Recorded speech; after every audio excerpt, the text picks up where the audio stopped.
Idiot, ಎಷ್ಟು ಧೈರ್ಯ ಇದ್ರೆ ಈ ಮನೆ ಅಡ ಇಟ್ಟು ಸಾಲ ತಗೊಳ್ತೀಯ ನೀನು? ನಿನಗ್ ನೀನೇ ಏನ್ ಅನ್ಕೊಂಡಿದ್ಯಾ ನೀನು? ಬಿಡು ಹವ ಪ್ಲೀಸ್.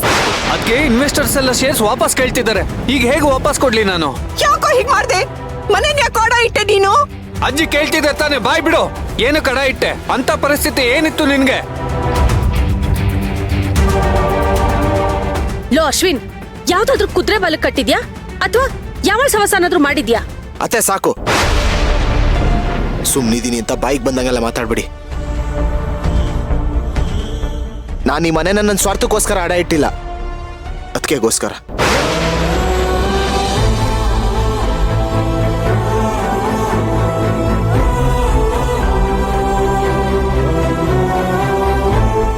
ಏನು ನನಗೋಸ್ಕರ ಅಡ ಇಟ್ಟಿದ್ಯಾ?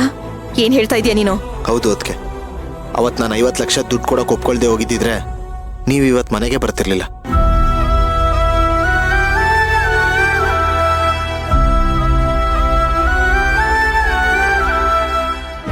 ಏಯ್, ನಾನ್ ಮನೆಗ್ ಬರೋದಕ್ಕೂ ನೀನ್ 50 ಲಕ್ಷ ಕೊಟ್ಟಿರೋದಕ್ಕೂ ಏನ್ ಸಂಬಂಧ? ಅಷ್ಟಕ್ಕೂ ಯಾರಿಗ್ ಕೊಟ್ಟೆ? ಅದಕ್ಕೆ ನಿಮ್ಮನ್ನ ಇಬ್ರು ರೌಡಿಗಳು ಮನೆ ಮುಂದೆ ಕರ್ಕೊಂಡು ಬಂದ್ಬಿಟ್ರು, ನೆನ್ಪಿದ್ಯಾ? ಹೌದು, ಕರ್ಕೊಂಡ್ ಬಂದಿದ್ದತ್ತು ಗೊತ್ತು, ಆದ್ರೆ ಅವರು ರೌಡಿಗಳಂತ ನನಗ್ ಗೊತ್ತಿಲ್ಲ. ಹೌದು, ಅದಕ್ಕೂ ಇದಕ್ಕೂ ಏನ್ ಸಂಬಂಧ ಇವಾಗ? ಅದಕ್ಕೆ ಸಂಬಂಧ ಇದೆ. ಅದಕ್ಕೆ ನಿಮ್ಮನ್ನ ಹುಡ್ಕೋದಕ್ಕೆ ಅಣ್ಣ ಪೊಲೀಸ್ ಸ್ಟೇಷನ್ ಅಲ್ಲಿ ಕಂಪ್ಲೇಂಟ್ ಕೊಟ್ಟ. ಅಣ್ಣ ನಾವು ಎಲ್ಲರೂ ಸೇರ್ಕೊಂಡು ಹುಡ್ಕೋದ್ವಿ, ನೀವು ಯಾರ ಕೈಗೂ ಸಿಗ್ಲಿಲ್ಲ. ನನ್ಗೂ ಬೇರೆ ದಾರಿ ಇಲ್ದೇನೆ ರೌಡಿಗಳಿಗೆ ಸುಪಾರಿ ಕೊಟ್ಬಿಟ್ಟೆ. ಸುಪಾರಿನಾ? ಹೌದು, ಅದಕ್ಕೆ ನಿಮ್ಮನ್ನ ಹುಡುಕೊಟ್ರೆ ದುಡ್ಡು ಕೊಡ್ತೀನಿ ಅಂತ ಹೇಳಿದೆ. ಅವ್ರು 50 ಲಕ್ಷ ಡಿಮ್ಯಾಂಡ್ ಮಾಡಿದ್ರು. 50 ಲಕ್ಷನಾ? ನನ್ನ ಹತ್ರ 10 ಲಕ್ಷ ದುಡ್ಡಿತ್ತು, ನಾನು ಟ್ರಾನ್ಸ್ಫರ್ ಮಾಡಿದೆ. ಆಮೇಲೆ ಅವ್ರು 1 ಅವರಲ್ಲಿ ಅದಕ್ಕೇನು ಹುಡ್ಕೊಂಬಂದು ನಮ್ಮ ಮನೆ ಮುಂದೆ ನಿಲ್ಸಿದ್ರು. ಇವತ್ತು ಅದಕ್ಕೆ ಬರಲಿಲ್ಲ ಅಂದಿದ್ರೆ ಅಣ್ಣ ಹುಷಾರೇ ಆಗ್ತಿರ್ಲಿಲ್ಲ. ನನ್ನ ಹತ್ರ 40 ಲಕ್ಷ ದುಡ್ಡು ಇರಲಿಲ್ಲ. ನಾನು ಲೋನ್ಗೆ ಅಪ್ಲೈ ಮಾಡಿದೆ, ಕೆಫೆ ಮಾರೋದಕ್ಕೆ ಟ್ರೈ ಮಾಡಿದೆ, ಏನೂ ವರ್ಕೌಟ್ ಆಗಲಿಲ್ಲ.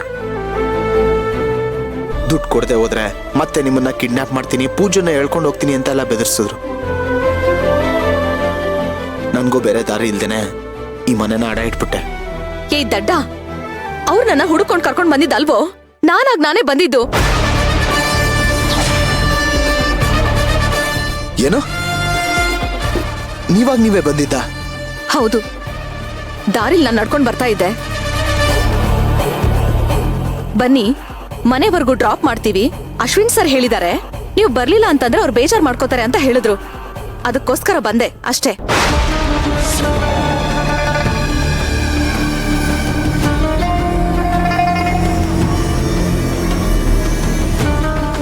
ಅಯ್ಯೋ, ಎಂತ ಅನ್ಯಾಯ ಆಗೋಯ್ತು. ಅವಿವೇಕಿ, ಇದಕ್ಕೆ ನಿನಗೆ ವ್ಯವಹಾರ ಜ್ಞಾನ ಕಡಿಮೆ ಅಂತ ಬೈಯೋದು. ಅವಾಗೇನು ಎಗರಾಡ್ತಿದ್ದೆ ಕಂಪ್ನಿ ಒಳಗಡೆ ಬಿಟ್ಕೊಳ್ಳಿಲ್ಲ ಅಂತ. ಇವಾಗ ಗೊತ್ತಾಯ್ತಾ ಏನಕ್ಕೆ ಅಂತ? ಇದಕ್ಕೆ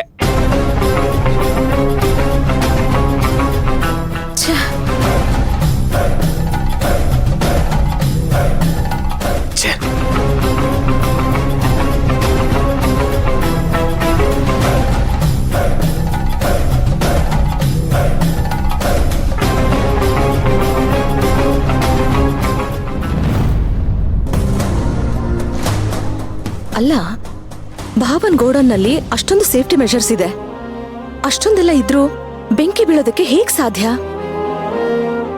ನನ್ ಕೈಲಿ ಇದನ್ನ ನಂಬೋದಕ್ಕೆ ಸಾಧ್ಯ ಆಗ್ತಾ ಇಲ್ಲ. ಅಲ್ಲೇನೋ ನಡಿಬಾರ್ದು ನಡೆದಿದೆ, ಯಾರ್ದೋ ಕೈವಾಡ ಇದೆ ಅಂತ ಅನಿಸ್ತಾ ಇದೆ.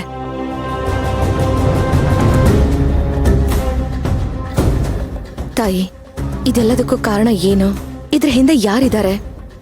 ಎಲ್ಲದನ್ನೂ ಗೊತ್ತು ಮಾಡಿಸು.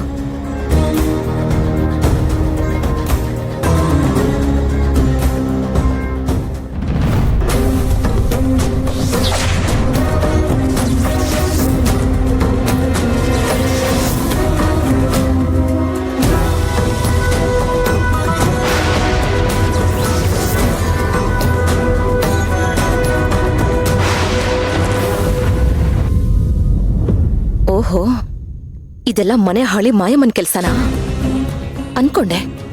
ಇವಳ್ದೇ ಕಿತಾಪತಿ ಇರತ್ತೆ ಅಂತ. ಪಾಪ ಭಾವ ನನಗ್ ಒಳ್ಳೇದ್ ಮಾಡೋದಕ್ ಹೋಗಿ ಅವರೇ ಸಮಸ್ಯೆಲಿ ಸಿಕ್ಕಾಕೊಂಡಿದ್ದಾರೆ.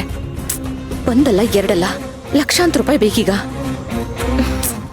ಅವ್ರನ್ನ ಹೇಗ್ ಕಾಪಾಡೋದು, ಹೇಗ್ ಅವ್ರ ಸಮಸ್ಯೆನ ಬಗೆಹರಿಸೋದು? ಅದಕ್ಕೆ ಒಂದ್ ನಿಮಿಷ. ಅಶ್ವಿನಿ, ನೀನೇನು ಮಾತಾಡ್ಬೇಡ ನನ್ನ ಹತ್ರ. ಅದಕ್ಕೆ ಎಲ್ಲರೂ ಬೈತಿದ್ದಾರೆ. ನೀವು ಇದೇ ತರ ಮಾಡಿದ್ರೆ ನಂಗೆ ತುಂಬಾ ಬೇಜಾರಾಗುತ್ತೆ. ಮತ್ತಿನ್ನೇನ್ ಮಾಡ್ಬೇಕು ಅಶ್ವಿನ್ ನಿನ್ ಅವಿವೇಕತನಕ್ಕೆ? ಯಾವಾಗ್ಲೂ ಅಷ್ಟೇ, ಏನಾದ್ರೂ ಒಂದ್ ಎಡವಟ್ ಮಾಡ್ಕೋತಾನೆ ಇರ್ತೀಯ. ಯಾವಾಗ್ಲೂನು ನಾವು ಹಾಳಾಗೋದಕ್ಕೂ ನಾವು ಚೆನ್ನಾಗಿರೋದಕ್ಕೂ ನಾವು ಮಾಡೋ ಸಹವಾಸಗಳೇನೆ ತುಂಬಾ ಮುಖ್ಯ ಆಗೋದು. ನಾವು ಮಾಡೋ ಸಹವಾಸಗಳು ಸರಿಯಾಗಿಲ್ಲ ಅಂತಂದ್ರೆ ಅವುಗಳು ಎಂಥ ಸಮಸ್ಯೆಗಳನ್ನ ತಂದು ಕೊಡುತ್ತೆ ಅನ್ನೋದಕ್ಕೆ ನೀನೇ ಸಾಕ್ಷಿ. ಅದಕ್ಕೆ ಹೇಗಾದ್ರೂ ಮಾಡಿ ನಿಮ್ಮನ್ನ ಮನೆಗೆ ಕರ್ಕೊಂಡು ಬರ್ಬೇಕು, ಅದೊಂದೇ ನನ್ನ ತಲೆಯಲ್ಲಿ ಇದ್ದಿದ್ದ ಉದ್ದೇಶ. ಯಾಕಂದ್ರೆ ನೀವಿಲ್ದೇನೆ ಅಣ್ಣ ದಿನ ದಿನ ಕುಗ್ಗೋಗ್ತಿದ್ದ. ಅವನಂತೂ ಹಾಸಿಗೆನೇ ಹಿಡಿದ್ಬಿಟ್ಟಿದ್ದ. ಆ ಪರಿಸ್ಥಿತಿಲಿ ಏನ್ ಮಾಡೋದು ಅಂತ ದಾರಿ ಇಲ್ದೇನೆ ನಾನು ಈ ತರ ಮಾಡ್ಬಿಟ್ಟೆ. ದಯವಿಟ್ಟು ನನ್ನ ಕ್ಷಮಿಸಿ ಅದಕ್ಕೆ. ಅಶ್ವಿನ್, ನಿನ್ನ ಉದ್ದೇಶ ಕರೆಕ್ಟಾಗಿ ಇತ್ತು ಕಣೋ. ನಿನ್ನ ಉದ್ದೇಶ ತಪ್ಪು ಅಂತ ನಾನು ಹೇಳ್ತಾ ಇಲ್ಲ. ಆದ್ರೆ ನೀನ್ ಇಡ್ತೀಯಲ್ಲ ಹೆಜ್ಜೆ, ಅದು ಸರಿ ಇಲ್ಲ. ಅದು ನಾನು ಹೇಳ್ತಾ ಇರೋದು. ಈಗ ಏನ್ ಮಾಡೋದಕ್ಕೆ? ಮನೆ ಡಾಕ್ಯುಮೆಂಟ್ಸ್ ಎಲ್ಲ ತಗೊಂಡೋಗಿ ಲೋನ್ಗೋಸ್ಕರ ಅಡ ಇಟ್ಬಿಟ್ಟಿದ್ದೀನಲ್ಲ. ನೋಡು, ಆಗಿರೋದ್ರ ಬಗ್ಗೆ ಕುತ್ಕೊಂಡು ಯೋಚನೆ ಮಾಡೋದ್ರಲ್ಲಿ ಯಾವ ಪ್ರಯೋಜನನೂ ಇಲ್ಲ. ಒಂದ್ ಕೆಲ್ಸ ಮಾಡು, ಲೋನ್ ಅಮೌಂಟ್ ಬಂದ ತಕ್ಷಣ ಅದನ್ನ ಕರ್ಣಭಾವನ ಕೊಡು. ಅದಕ್ಕೆ ಆಮೇಲೆ ರೌಡಿಗಳು ನನ್ನ ಸುಮ್ಮನೆ ಬಿಡ್ತಾರ? ಅವ್ರಿಗೆ ನಾನು ದುಡ್ಡು ಕೊಡ್ಲೇಬೇಕಲ್ವಾ?